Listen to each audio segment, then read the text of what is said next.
얘들아 지금 너희 시험 기간이 들어가잖아. 그래서 5시부터 7시까지 원래 3시간씩 하고 그랬는데 시험 기간 동안에는 5시에서 7시까지만 문법을 할 거예요. 저녁 시간까지 포함해서 하는 얘기입니다. 그래서 내가 시험 기간이라서 몸이 아프고 힘들다. 그래서 문법까지 만약에 내가 지금 할 여력이 없다 그러면은 문법 시간을 계속 녹화를 할 거야, 알겠지? 그래서 뭐 한 3, 4주 쌓여도 하루 한 번에 한 1시간 반 정도 분량이면은 몰아서 봐도 한 5시간, 6시간밖에 안 될 거 아니야, 그죠? 그래서 만약에 내가 도저히 시험 기간 동안에는 5시간 넘는 게 너무 힘들다? 그러면은 얘기를 하세요. 내가 영상으로 따놓고 시험 기간 끝나면 바로 영상 보여줄 테니까, 알겠지?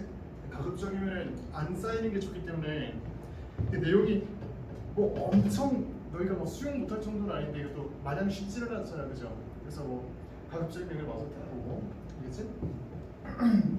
오늘은 뭐 할 거냐면은 저는 우리가 어미까지 다 봤잖아. 오늘은 접사를 볼 거예요. 33회에서 두 번째 시간 접사입니다. 접사. 접사에 대응되는 개념이 뭐냐면 어근이에요.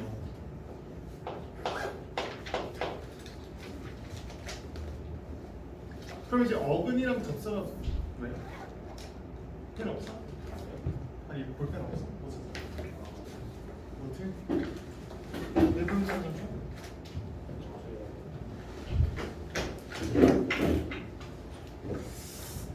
어근이랑 접사가 뭐 하는 개념이냐면 단어를 형성하는 요소입니다. 다시 조금 더 큰 개념에서 접근해 주자면 어근은 접사는 거고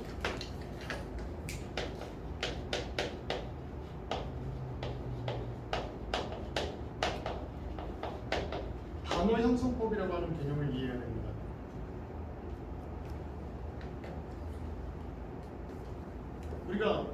우리 말에 정말 많은 단어들이 있는데 엄청나게 많은 단어들이 있는데 그 단어들을 어떻게 만들 것인가, 새로운 단어를 어떤 방법으로 만들 것인가 하는 게 단어 형성법이에요. 알겠죠? 그리고 이거는 달리 얘기하면 단어의 유형이기도 합니다. 단어를 유형별로 나눌 때 우리가 품사별로 나눌 수도 있었잖아. 명사, 형용사 이렇게 나눌 수도 있었잖아. 그거 말고 어떤 방법으로 만들어진 단어냐 하는 기준을 세웠을 때 단어의 유형으로도 얘기할 수 있다는 거지. 종류는 많지 않습니다. 크게 봤을 때 딱 두 가지예요. 첫째, 단위형.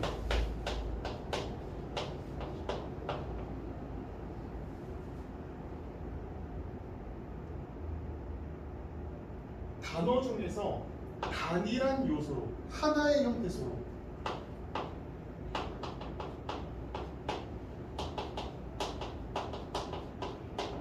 또 이루어진 단어를 우리는 단일화라고 할 겁니다.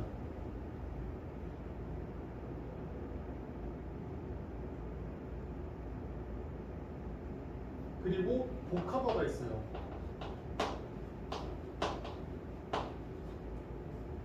반대로 둘 이상의 형태소로 만들어진 형태소가 결합해서 만들어진 단어를 복합어라고 하는 거예요.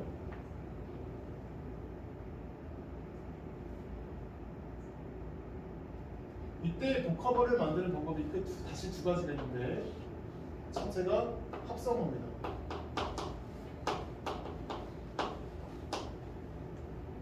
둘째가 파생어. 저희가 문법을 공부하면서 합성이라고 하는 단어를 꽤 많이 보게 될 텐데, 몇 번 보게 될 텐데, 합성이라고 하는 말하고 비슷한 게 합용이라는 말이 있어. 합용.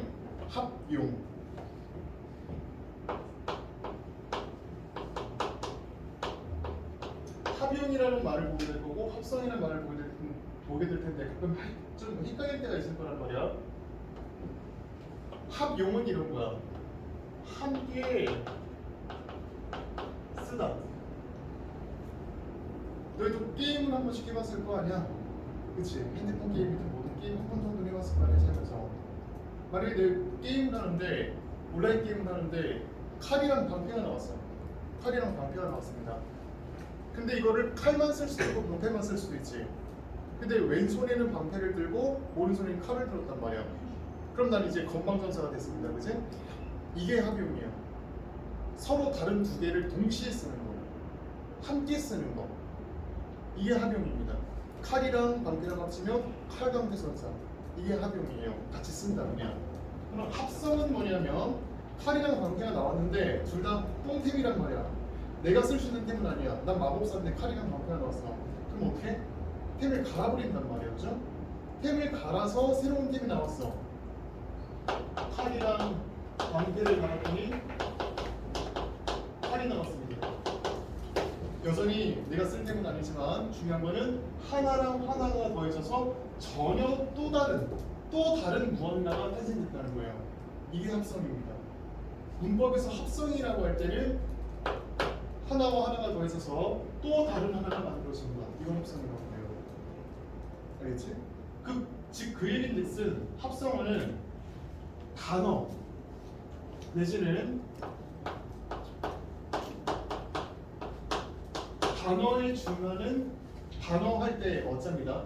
단어의 이거 근자는 뿌리근 단어의 중심이 되는 단어 그 자체거나 단어를 만들 때 중심 역할을 하는 핵심적인 요소가 두 개가 만나서 또 다른 하나가 되는 거.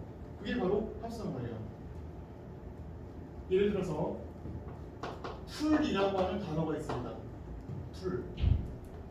근데 여기에 꽃이라고 하는 단어가 만나서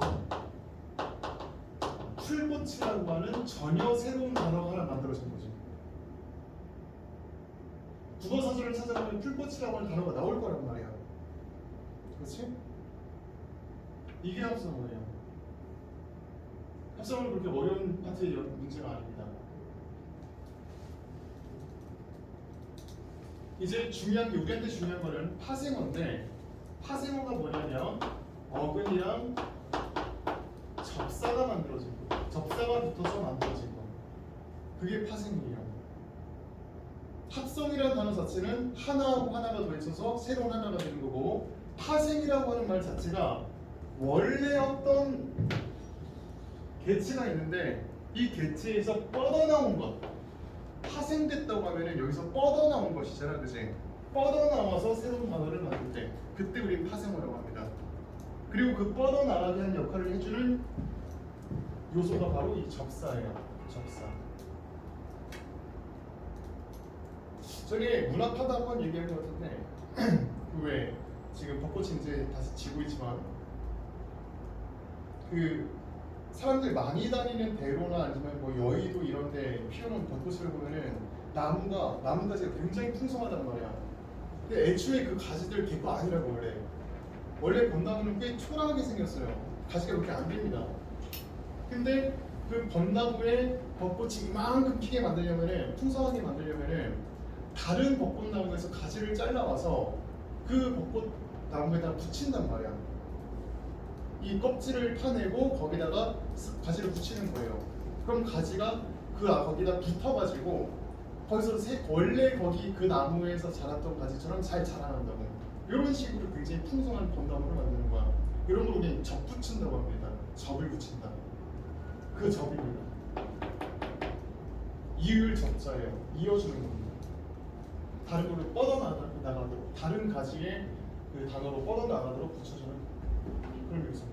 혼자서는 쓰일 수 없고 반드시 이 또 다른 단어에 붙어서 새로운 단어를 만들 수 있는 정말 무슨 소리야?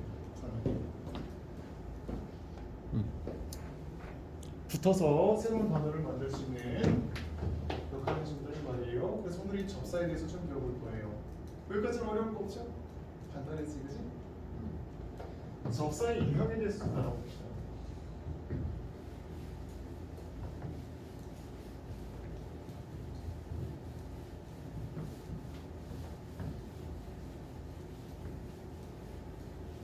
그 전에 혹시나 해가지고 내가 한 번 정도는 헷갈려 봤거나 지금 헷갈릴 거란 말이야. 이 어미하고 접사하고의 간단한 차이에 대해서 알아볼 겁니다. 이따가 차이를 다시 한번 살펴볼 거예요. 좀 심층적으로. 그 전에 일단 용어 정리부터 한번 다시 하고 가자고. 어미랑 접사랑 차이가 뭐냐? 어미도 접사도 하나의 단어를 완성하는 데 도움을 줄 친구들이에요. 하나의 단어를 완성해 줄 겁니다. 근데 어미는 어감 뒤에 붙는 거고, 접사는 어근의 앞뒤에 붙어요.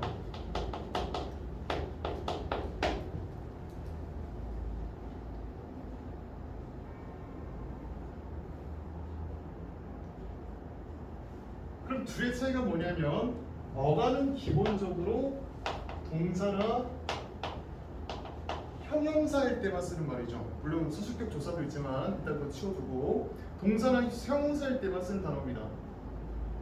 그렇지? 슬프다, 걷다, 이런 동사나 형용사일만 쓰는 말인데,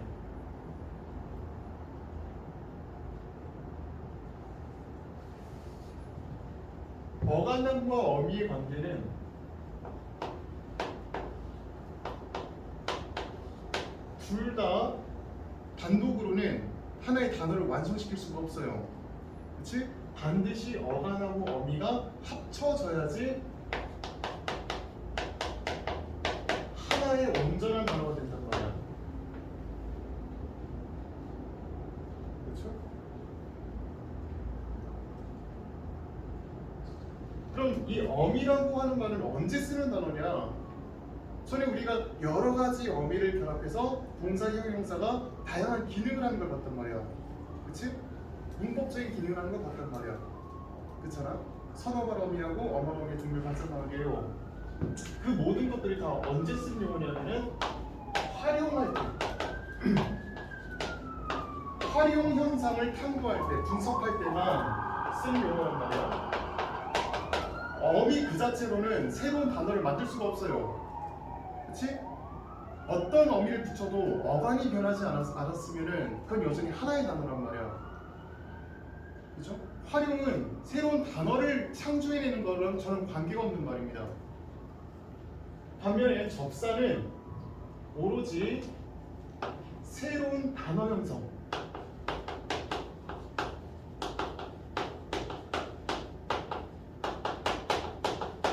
그 단어를 새롭게 만드는 과정에서만 분석되는 요소예요. 무슨 말이냐? 어미하고 접사는 서로의 영역을 절대 침범할 일이 없다는 얘기야. 그렇지? 침범할 일이 없다는 얘기입니다.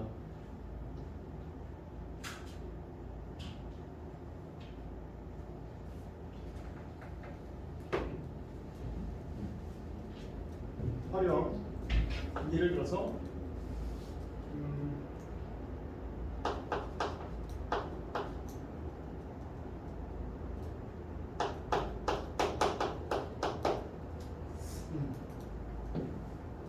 헛나가다라고 하는 단어가 있다 치면, 말이 있다 치면은 여기서 어미를 분석하라 그러면은 헛나가고, 그렇지? 헛나가서 이렇게 됩니다.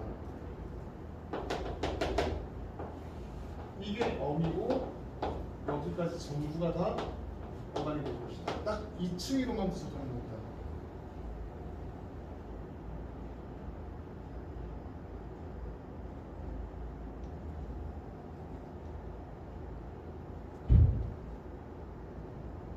근데 만약에 이거를 합성 과정으로 분석하면, 아니 단어 형성 과정으로 분석하면 뒤에 어미가 뭔지는 알 바가 아니에요. 왜? 어미는 어차피 단어를 형성하는 데 참여하는 게 아니기 때문에 우리한테 중요한 건 그냥 이것만 중요한 겁니다. 나가. 그렇지? 그렇죠? 요것만 중요한 거예요.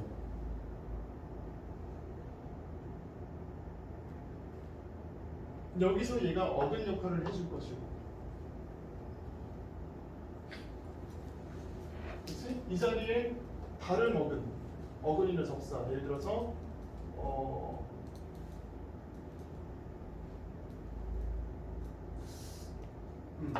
뭐 이런 거. 다른 어근이나 접사가 들어올 수 있단 말이지. 그렇죠?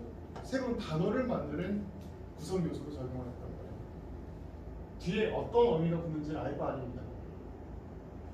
즉 서로 영역을 침범할 일이 없다.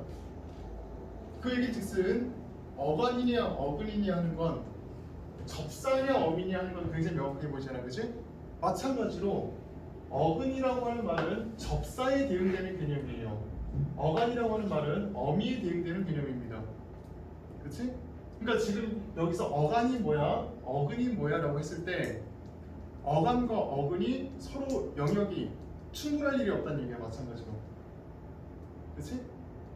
어근을 분석하라고 그랬으면은 어미가 뭐든지 상관없이 그냥 어간까지만 분석하면 될 일입니다. 그죠?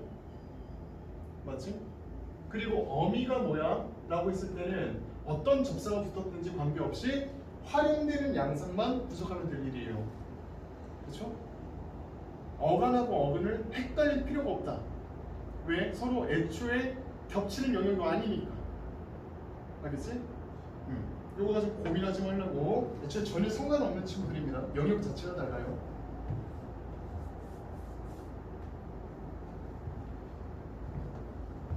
됐죠?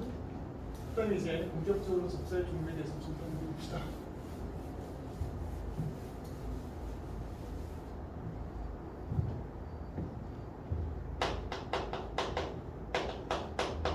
접사를 일단 크게 두 가지로 먼저 나눠볼 수 있어요.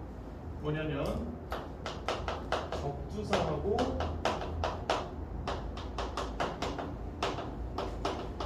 정리사입니다.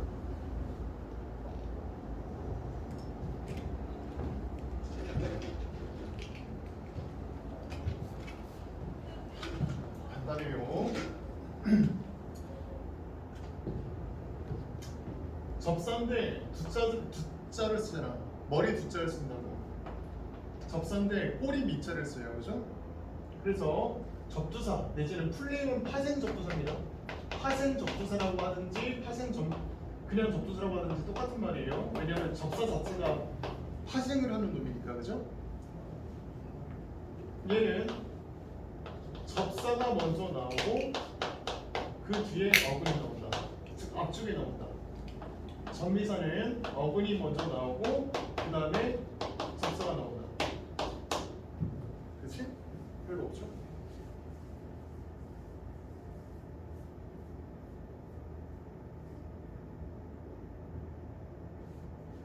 너무 쉽죠?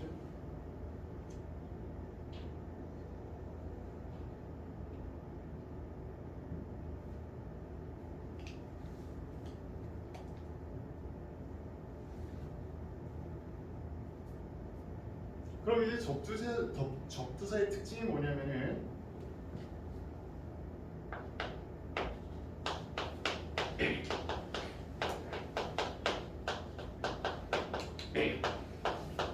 한정적 접사라는 겁니다. 그게 접두사의 특징이에요. 그 어근 앞에 붙어가지고 하는 일이 뭐야? 새로운 단어 만들어줄 건데 만들어주면서 내가 이 뒤에 있는 어근을 한정해 줄 거라고. 한정 지어 줄 거야. 그럼 그 한정한다는 게 무슨 말이냐면은 범위를 좁혀준다는 겁니다. 우리가 보통 한정이라고 하는 말은 그런 뜻으로 쓰잖아요, 그죠? 뭔가 제약을 둔다는 거잖아, 그렇죠? 범위를 좁힌다는 얘기는 동시에 같은 무슨 말이 되느냐면은 구체화된다는 얘기예요. 구체화된다. 의미가 한정된다는 거, 구체화된다는 거, 구체화시키면서 수식해준다는 얘기가 됩니다.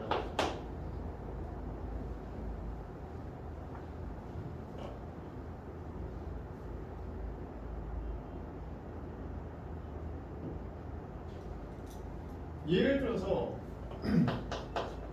여기 사과라고 하는 단어가 있습니다, 그렇죠? 사과, 애플.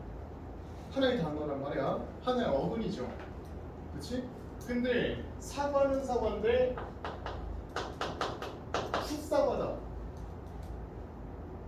우리나라에 지금 이 순간에 우리나라에 사과가 몇 개가 있겠어?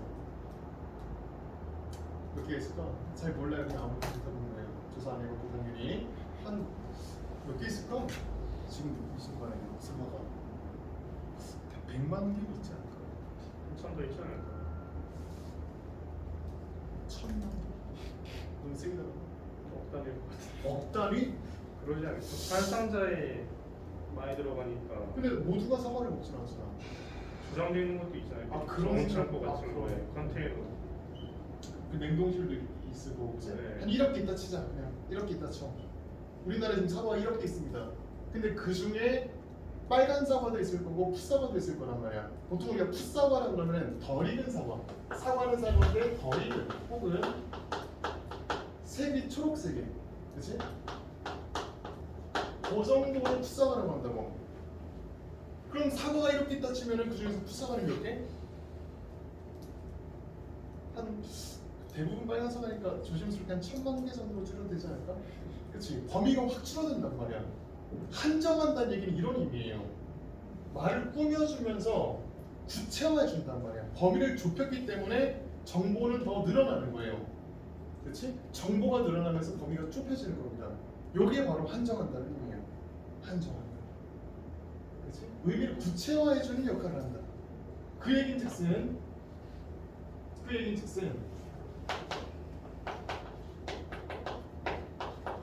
무언가 문법적인 기능은 딱히 하지 않을 것이다. 딱히 하지 않을 것이다. 그저 의미를 좀 더 구체화시켜줄 뿐이다. 의미 차원에서 순간 접근한단 말이에요. 순간 결정 기능이 없다는 겁니다. 요건 좀 이따 이제 정밀선하면서 다시 얘기할 거지만 일단은 써놓고 나갑시다.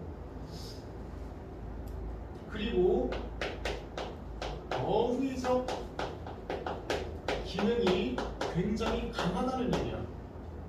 어휘적 기능이 강하다. 뭔가 실질적인 어휘적인 의미의 성격이 굉장히 강하다는 얘기예요.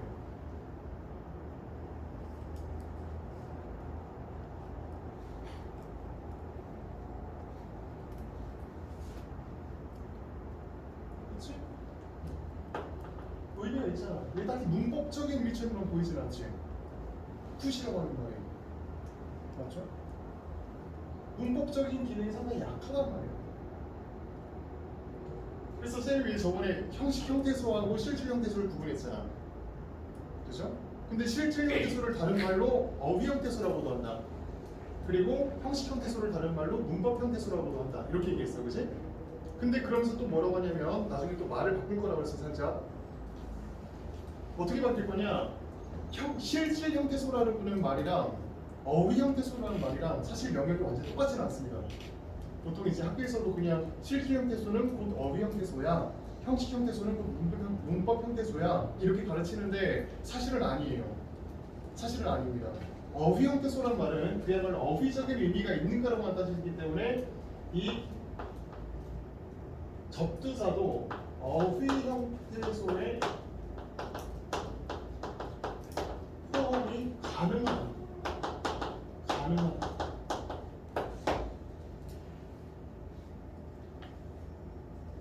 어휘적인 의미가 강하니까 딱히 문법적인 의미가 있지는 않잖아요. 그죠?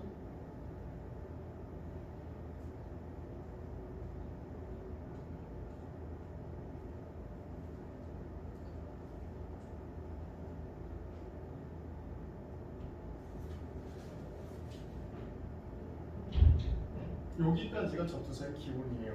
기본이고 썼잖아요. 그죠? 그래서 딱 한 걸음만 조금만 더 신체적으로 알아봅시다. 뭘 알아볼 거냐면은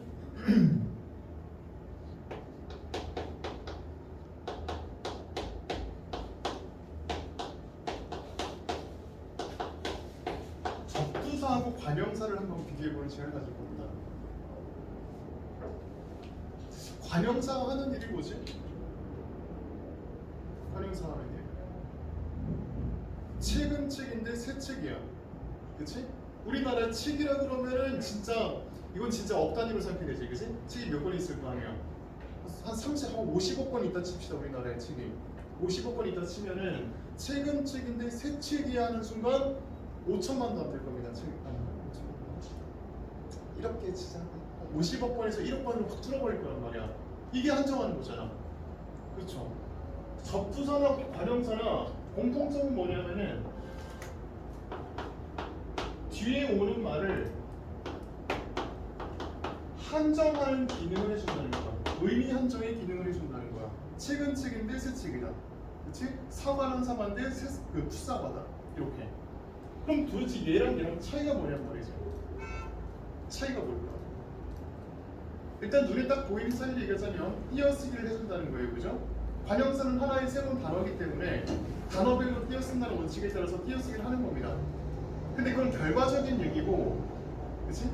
우리가 그냥 눈으로 보고 파악할 때 그럴 수 있다는 얘기고, 왜 애초에 관형사는 단어로 인정을 해주는데 똑같은 의미 기능을 하는 것처럼 보이는 접두사는 하나의 단어로 인정을 안 해주냔 말이야. 왜 형식 형태수라고 하냐고. 그 근본적인 차이가 무엇일까? 그치? 풋상으로 그냥 띄어쓰기 할 수도 있었잖아, 이렇게. 근데 얘를 왜 붙였을까? 하나의 단어라고 온전하게 인정을 안 해줄까? 일단 첫 번째 이유는 그렇습니다. 지금 우리가 뭘 공부하고 있냐면 큰 틀에서 형태소 공부하고 있습니다. 형태소. 형태소라는 게 뭐지?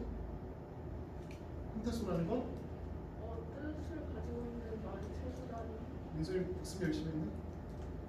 그치? 복습 좀 했네, 그치? 뜻을 가지고 있단 말이야. 고유의 뜻을 가지고 있다고.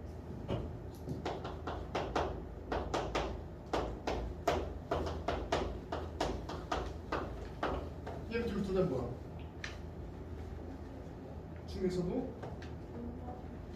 중에서도 왜 이게 정치가 뭐야 얘네들은? 주격조사란 말이야, 그치? 주격조사라고. 그러면 얘네들은 생긴 게 완전히 다르게 생겼잖아. 그러니 주격조사 2가 있고 주격조사 가가 있다 이렇게 얘기할 수도 있잖아요. 근데 우리 그렇게 얘기하지 않는단 말이야.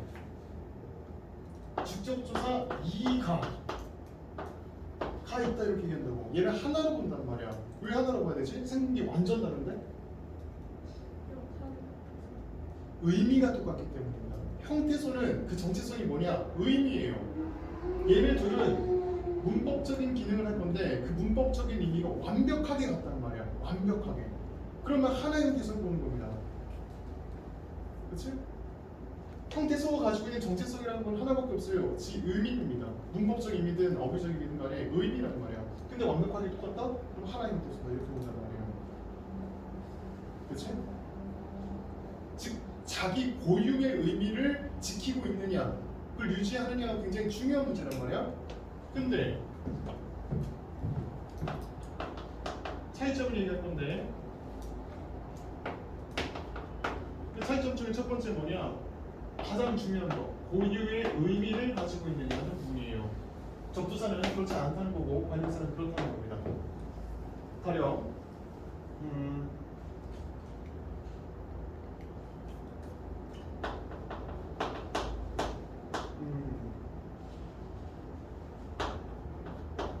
그 참고로 미리 얘기했지만 선생님이 좀 설명하는 단어 뜻풀이가 국어 사전과 정확하게 일치하지 않을 수도 있습니다. 선생님이 무슨 뭐 저기 뭐 문법을 가르치는 사람이지 어휘를 막 암기하는 그런 사람은 아니잖아요, 그지?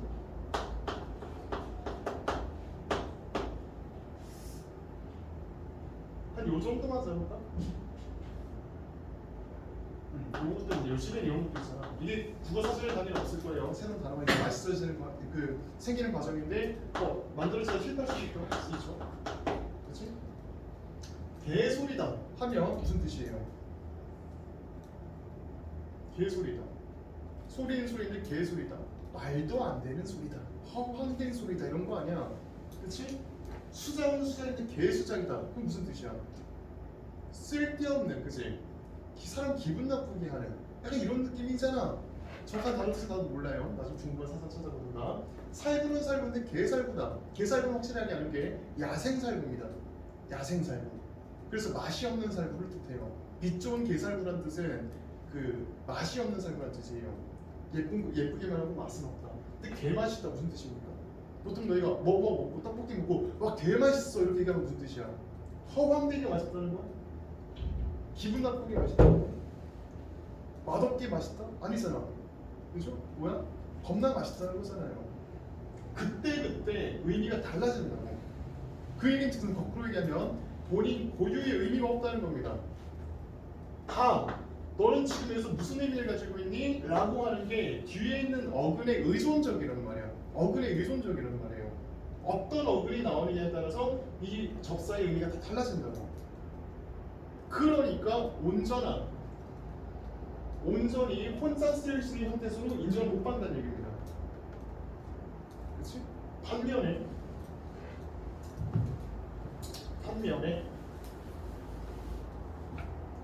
책은 책인데 새 책이요.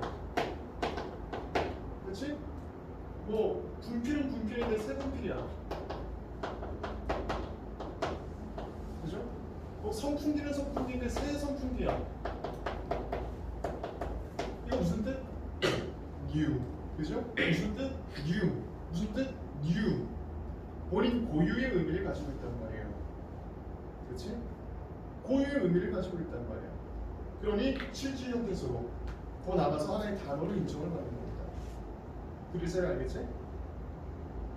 형태소니까 자기 의미를 가지고 있느냐가 제일 중요하다고. 근데 얘는 아니야. 특히 원래 이 개소리란 말도 개에서 왔을 거 아니야. 그치? 이게 원래 의미가 뭐야? 도그란 말이야. 도그. 멍멍치는 그 친구. 근데 일로 올 때 의미가 어떻게 돼? 다 달라서 그래. 그치? 여기서 개 맛있다라고 하는 얘기가 개를 먹어봤더니 맛있다 그 의미가 아니니까. 그쵸? 전혀 상관없어. 그래서 얘는 얘와는 다른 놈이고 의미도 고유의 의미를 지키지 못하고 있다. 그게 바로 관용사하고 접두사하고 차이입니다. 그래서 단어를 인정 못 받는다. 요게 첫 번째입니다. 두 번째로 중요한 게 뭐냐면 바로 분포예요. 분포. 문법에서 분포라고 그러면은 어느 환경에서 쓰일 수 있느냐를 얘기합니다. 어떤 환경에서 쓰일 수 있느냐.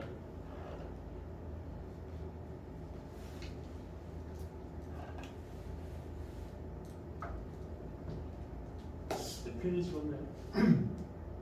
방금 썼던 거 지웠던 거 써있다고 치고 그지? 물론 개라고 하는 말이 정말 여기저기 붙일 수 있지 그지? 근데 분필에도 붙일 수 있을까? 안 되잖아. 그치?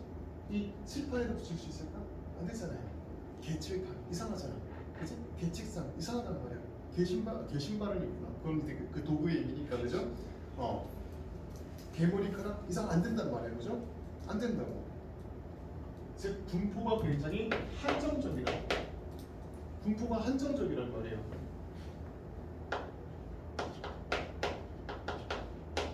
근데 이 새라고 하는 관형사는 굉장히 독자적인 친구이기 때문에 뒤에 명사만 되면 명사라면은 어떤 명사가 오든지 앞에 새를 다 붙일 수 있습니다. 그렇지? 새 책상, 새 커피, 뭐 새 핸드폰, 뭐 새 종이, 새 교실, 그렇지? 온갖 데 다 붙일 수 있단 말이야. 자유롭죠. 그죠?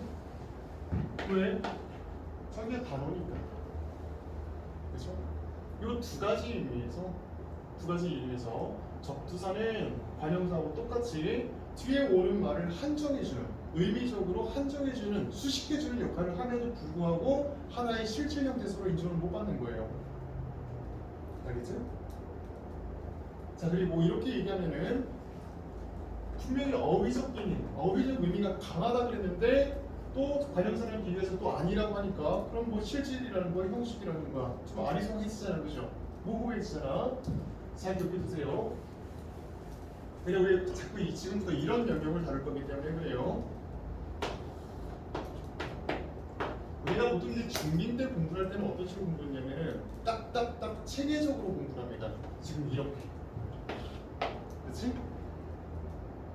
A는 이러한 속성이 있고 B는 반대로 이러한 속성이 있다. 딱딱 떨어지게 공부를 한단 말이야. 굉장히 단순화되고 명확한 지식을 우리가 전수받는단 말이에요. 그러다 보니까 정답이 있다고 자꾸 착각을 하죠. 그죠? 근데 문법이 있고 그 문법에 맞춰서 말을 만드는 게 아니고 말이 있고 그 말을 문법에 맞게 끼워 맞출 뿐이에요. 원래 말이 있었으니까. 문법은 그 이후에 그 말을 이해하기 위해서 만든 틀일 뿐입니다. 그렇죠? 즉 실질적으로 우리가 쓰는 말이랑 그 문법은 둘이 서로 완전히 체계에 같을 수가 없단 말이에요. 무슨 말인지 알겠어? 즉 얘가 어휘 형태소냐 혹은 어휘적인 의미가 있느냐 혹은 문법적인 의미가 있느냐 하는 건 무슨 저렇게 체계적인 피로 딱딱 나뉘는 틀이 있는 게 아니라 어떤 단어는 어떤 형태소는 문법적인 의미보다 어휘적인 의미가 강하고 어떤 형태소는 얘보다 더 어휘적인 의미 중심으로만 가고 그렇지? 어떤 형태소는 어휘적인 의미 부족하고 문법적인 의미가 강하고 이런 수직선상에 존재한다는 말이야. 알겠어? 조사는 문법적인 의미를 담당하고 있습니까? 아니면 어휘적인 의미를 담당하고 있습니까? 조사. 조사는 뭐 당연히 문법적인 의미겠지 뭐. 근데 조사는 종류가 크게 두 가지가 있잖아. 첫째, 단어와 단어들 간의 관계를 설명해주는 격조사, 접속조사 같은 애들이 있고, 두 번째, 특별한 의미를 보태주는 애가 있다 그러잖아. 의미를. 그게 보조사 아니야. 분명히 문법적이려면 하는데 보조사가 없다? 의미를 더해준다며. 그치? 이쯤 어디에 있는 거야? 격조사가 여기 있다면 보조사는 여기 있는 거야. 알겠어요? 항상 이런 식으로 생각해야 됩니다. 안 그러면 나중에 헷갈린단 말이야. 설명이 충분히 됩니다. 알겠지? 그래서 접두사는 어디 있느냐? 여기 있다는 거예요. 여기 있다는 거야. 하는 일이 뭐야? 새로운 단어 만들어줄 거야. 문법적인 의미가 강한데 이 문법적인 의미가 강한 애들 중에서는 제일 어휘적인 의미가 세다고. 알겠지? 이렇게 보면 돼. 그렇죠? 이게 접두사. 너무 쉽지? 너무 쉽죠?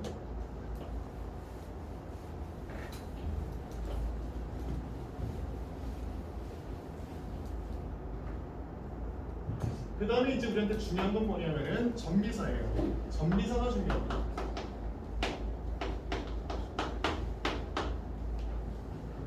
전미사는 아까도 얘기했듯이 어근 뒤에 접사가 오는 건데 얘가 하는 일이 뭐냐면은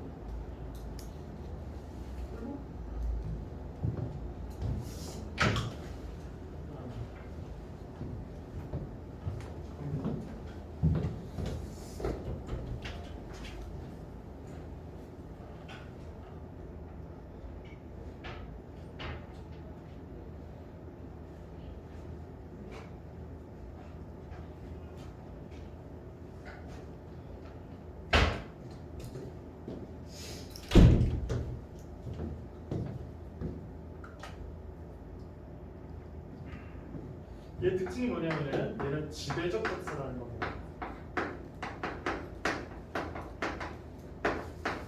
지배한다는 거야. 뭐를 지배할까?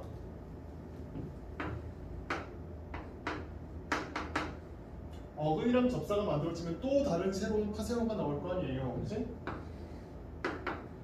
파생어가 만들어질 거 아니에요. 새로운 단어가 만들어지겠지. 이 단어가 결과적으로 만들어진 단어가 명사일지 뭐 형용사일지 동사일지 그 품사를 결정해버린다는 거야. 전미사의 특징이 뭐냐? 품사 결정 기능이 있다. 예를 들면 자는 거 아니겠지? 품사 결정 기능이 있다.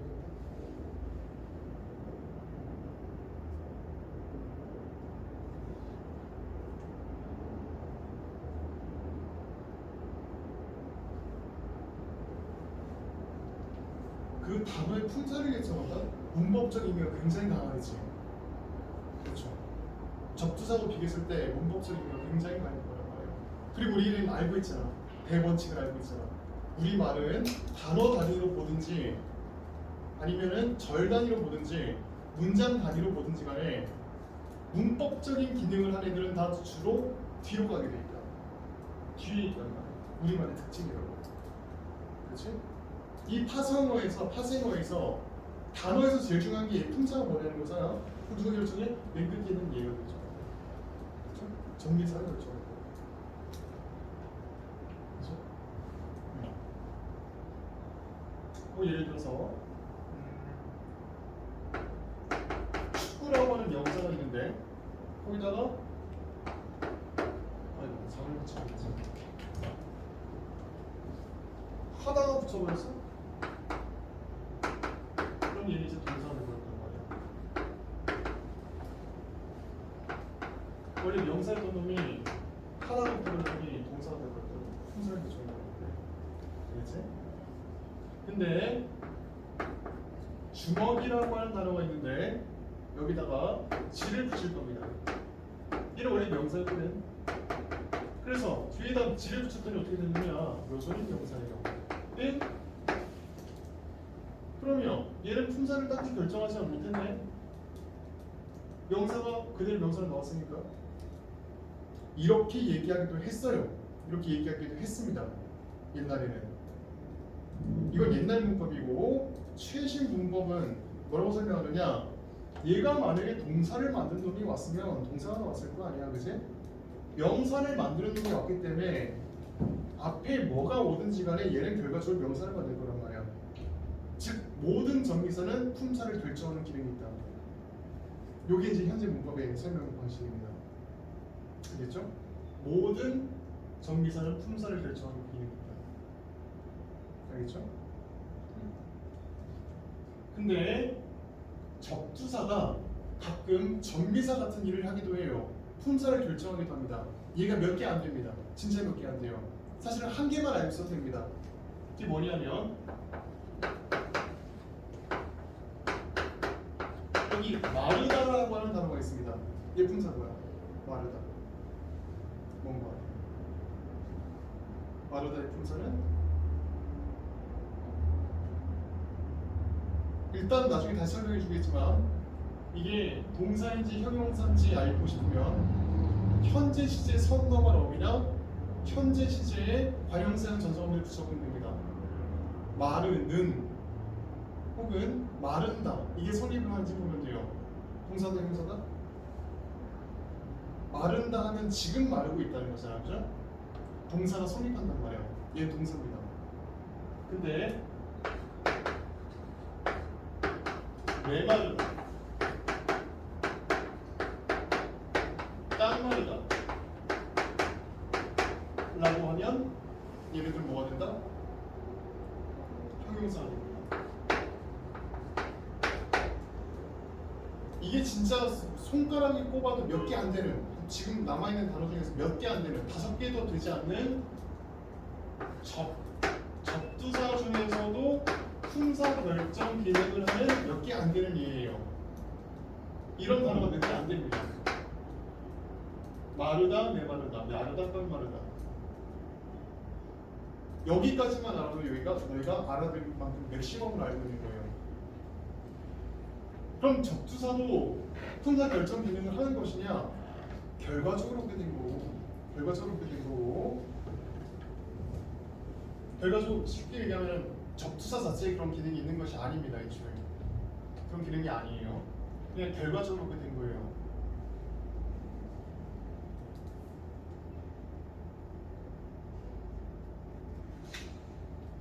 왜냐하면은 이건 나중에 우리 중세국어 할 때 다시 한번 구체적으로 이거 확인해 보겠지만 옛날 중세국어 있지, 세종대왕 계실 때 말, 그때 정말 가장 중요한 특징 중에 하나가 뭐냐면은 동사랑 형용사랑 구분하지 않았다는 거예요. 동사랑 형용사랑 구분해서 쓰지 않았습니다. 현대국어에서나 동사 따로 있고 형용사 따로 있는 거예요. 옛날에는 형용사를 그냥 동사처럼 쓰고 동사를 그냥 형용사처럼 쓰였습니다. 그 과정에서 이런 단어들이 만들어진 거죠. 그게 그 단어가 지금까지 남아올 뿐이에요. 알겠지? 옛날 문법의 흔적일 뿐이지 얘라고 하는 놈이 동사를 형용사로 만드는 힘이 있느냐? 뭐 딱히 그렇지는 않습니다. 그러니까 얘도 몇 개 안 되는 거야. 알겠죠? 그래서 접두사는 기본적으로 이런 아주 특이한 예를 제외하고는 다 한정 접두사다. 전미사는 다 지대 접두사다. 품사를 결정해요. 알겠죠? 일단 이 차이를 알고 봅시다. 자, 그러면 이렇게 만들어진 전미사가 파생어가 전미사를 뭐를 취하고 있는지에 따라서 품사가 결정될 거 아니야? 그렇지? 그래서 만약에 지금 이것처럼 하다부터 가지고 축구하다라는 단어가 만들어졌는데 파생 접사를 통해서 만들어진 동사를 우리는 파생 동사라고 할 수 있겠지. 그렇지? 거꾸로 이 하다라고 하는 놈은 동사를 만든 놈이었으니까 동사 파생 전미사라고 할 수 있겠죠. 그렇지? 그래서 지금부터 뭘 알아볼 거냐면은 전미사를 다시 한번 정비사의 유형을 다시 한번 확인할 건데 어떤 풍선을 만드는지에 따라서 구분해서 볼 겁니다. 다 보진 않을 거고 정말 중요한 거 위주로 나름대로 추려서 얘기하는 거예요, 알겠지? 추려서 얘기하는 겁니다. 그래서 외워달라 이 말이야, 알겠죠? 일단 여기 있는 거 다 외워주고 오늘 판사만 다 외워주고 지금부터 판사할 것도 다 외워줘야 됩니다, 알겠죠? 요거를 외우느냐 아니냐에 따라서 뒤에 있는 문법이 얼마나 쉬워지느냐를 결정할 거란 말이야, 알겠지? 엄청 아직까지 쉬웠잖아, 괜찮았잖아, 괜찮았지, 그지? 저보다 낫지 않아? 저번에 범위한 거보다 훨씬 낫지 않아? 좀 많이 확 떨어졌어. 그래서 지금부터 정미사의 종류에 대해서 좀 알아봅시다. 거듭 얘기하지만 너희가 알아야 될 문법적인 지식 중에 가장 어려운 거 3개 중에 지금 두 번째 거라고 있단 말이야. 알겠죠? 두 번째 거야. 저번 게 제일 힘든 거였고 오늘 두 번째 거. 괜찮지? 이 정도만 할 만하잖아. 그지? 그래서 정미사의 종류를 알아야 됩니다.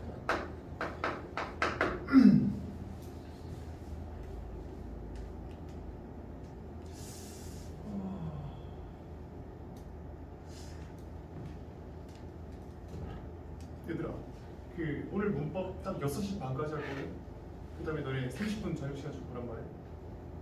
안 쉬고 1시간 반 하면 좀 이거 선 넘었니? 6시 반까지 지금부터 쭉 하면 좀 그런가? 그치? 한 5분만 쉬고 지금 정각까지만 쉴까? 정각까지 쉬고 30분 합시다. 이 정도면 되지? 쉽시다. 정각까지.